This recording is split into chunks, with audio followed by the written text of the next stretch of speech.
Saya sempat tidak terlalu perhatian dengan masalah virus corona, kecuali yang berkaitan dengan masalah agama, khususnya tentang hadis seputar obatnya, doa dan zikir penangkalnya, serta beberapa tips duniawi untuk mencegahnya. Mungkin karena saat itu corona belum hadir di Indonesia. Beritanya masih sekitaran Cina. Isinya tentang perjuangan pemerintah dan tenaga medis melawan corona di sana. Itu tergambar dari foto wajah tenaga medis yang memerah bekas masker dan kacamata.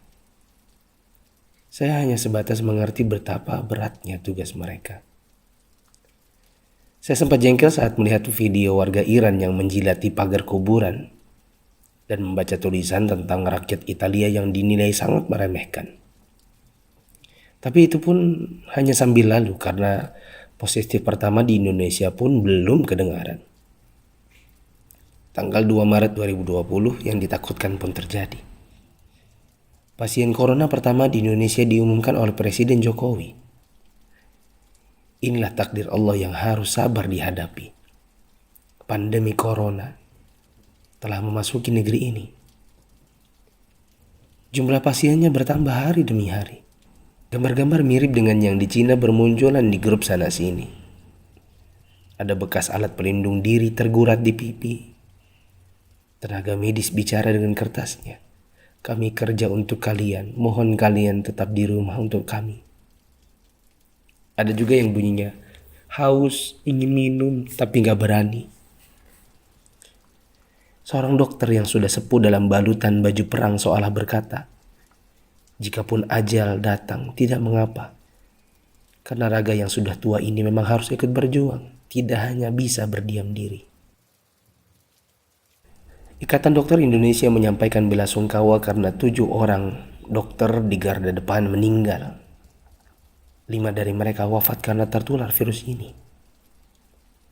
Seorang dokter muda hanya berdiri di luar pagar saat menemui keluarganya karena takut membawa virus dari luar. Meskipun foto ini aslinya dari Malaysia. Ternyata APD medis harganya sangat mahal. Dan sekali pakai saja. Saking krusialnya, para ulama dan ustadz-ustadz yang mumpuni ilmunya sampai mengeluarkan fatwa.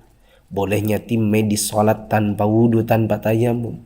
Lantaran pelindung dirinya tidak boleh sembarang dibuka. Tak hanya itu, ada juga fatwa sahnya sholat meskipun ada najis. Karena baju medis ini bukan baju biasa. Sekali dipakai untuk satu shift jaga, berjam-jam tanpa makan, minum, bahkan buang air dengannya menggunakan pampers orang dewasa. Bayangkan lagi jika dokter dan perawat wanitanya adalah ibu atau saudari kita yang sedang mengalami datang bulan. Dan lagi deras-derasnya. Atau dia istri kita yang harus berjuang di rumah sakit, sementara punya bayi yang juga harus disusui tapi tak bisa. Ada punya wafat, mayatnya tidak bisa dimandikan, bahkan tidak ditayamumkan seperti biasa. Hanya disolatkan dan dikubur bersama plastik membungkusnya. Melihat dan membaca berkali-kali, saya pun akhirnya bisa memahami dengan hati. COVID-19 ini bukan sakit biasa. Dan tugas tenaga medis sangat berat terasa. Kalau bukan karena tidak ingin ditanya keluarga ada apa, saya banyak mengalirkan air mata. Untuk pasien positif corona dan keluarganya, sabar ya. Insya Allah sembuh tidak lama. Jika bersabar, kita dapat pahala. Di rumah dulu sampai negatif. Kasihan jika virus ini menular ke orang lain. Apalagi kepada yang punya penyakit penyerta dan lanjut usia. Untuk yang harus keluar dan tidak ada pilihan kedua, semoga Allah memberikan saya dan teman-teman keselamatan dan rezeki untuk keluarga. Jaga kesehatan ya.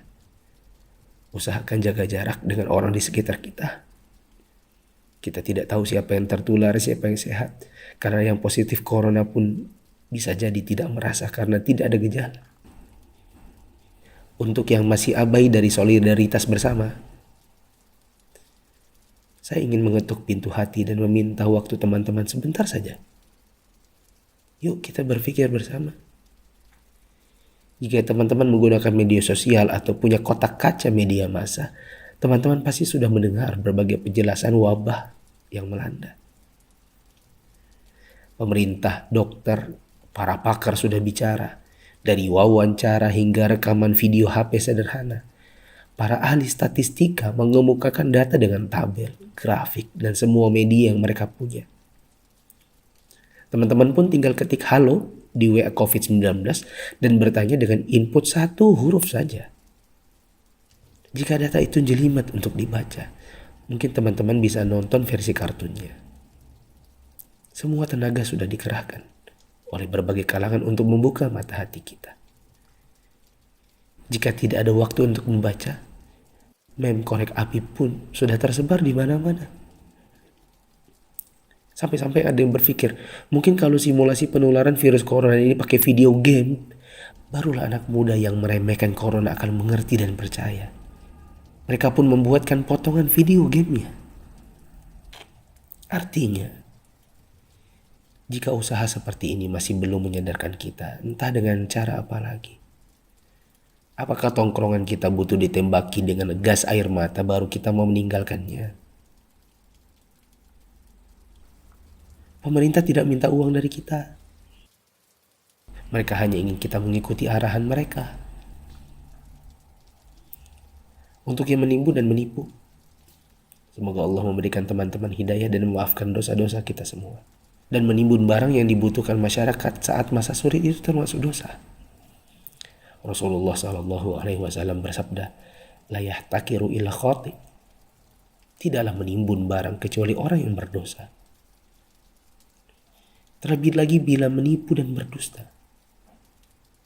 Kami hampir tertipu dengan penawaran masker murah yang tadinya kami akan bagikan gratis kepada orang-orang yang membutuhkannya.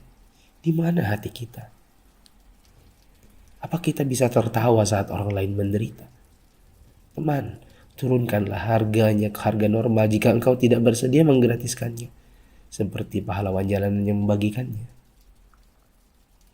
Untuk yang kaya yang sesungguhnya itu adalah jika harta itu bermanfaat bagi orang di sekitar kita, bukan hanya untuk pribadi semata.